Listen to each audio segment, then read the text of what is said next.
Yo, what is good, my anime people? What is good? This episode of Orient was phenomenal, man.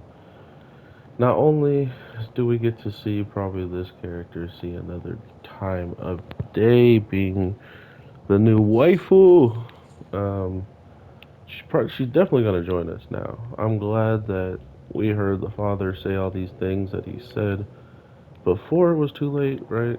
It's kind of crazy how they were just about to outright feed on her. They kept using the thing of like, oh, you're an older model, so it was almost apparent that if you heard that you're an older model, you should just be willing to give up your own life and really not care about the consequence of what's going to happen to you. And we see that instantly with the three of them. One of them just being like, "Yeah, I'm the older model, so you can eat me." And by doing so, transforms these monsters into closer to what the big monster on that island that they went and fought in the first place had the same blood running through their veins. So every time they kept eating something, they were getting closer to what that main boss would have been like. Already had the deflective shields, had even crazier, almost impenetrable skin. But we learn what the yellow version of the blades actually do.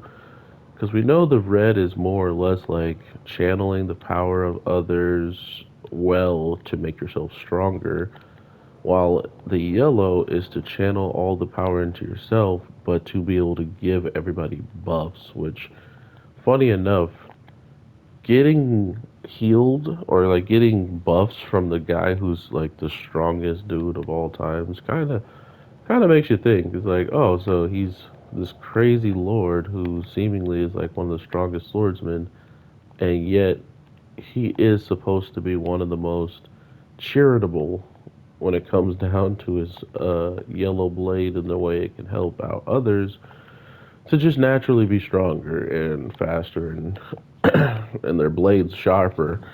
So it's kind of crazy that he might never do any of that stuff again because one of my guilty characters that I like is here, and he is proving to be one of the most tactical people out of all of them. Plus, we know that well, I guess we don't know, but I'm guessing he's a black dog, right?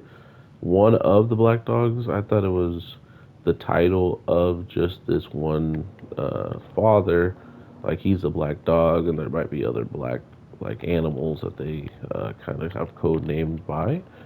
No, it looks like this is just one of these instances where, after having an encounter with the black one of the black dog's family members, this is one of the true black dog coming through and fighting for themselves instead of letting others do it. And it's not looking good for our heroes, bro. I'm definitely curious to see what people are thinking about this week's episode. We're about to gain an ally, but at the same time, if the sound that we hear are correct and the things that could possibly happen, we might have just lost the Lord, or at least he might have taken some heavy damage. And if that is the case and he can't use his yellow blade to amplify everybody, we might be seeing the Black Goddess fight, or the Black Goddess, the Obsidian Goddess, and seeing her take over because at this point, one of the strongest people could be out for the rest of this battle, and who else is going to be able to fight this dude who can straight up sheath his scythe into the ground?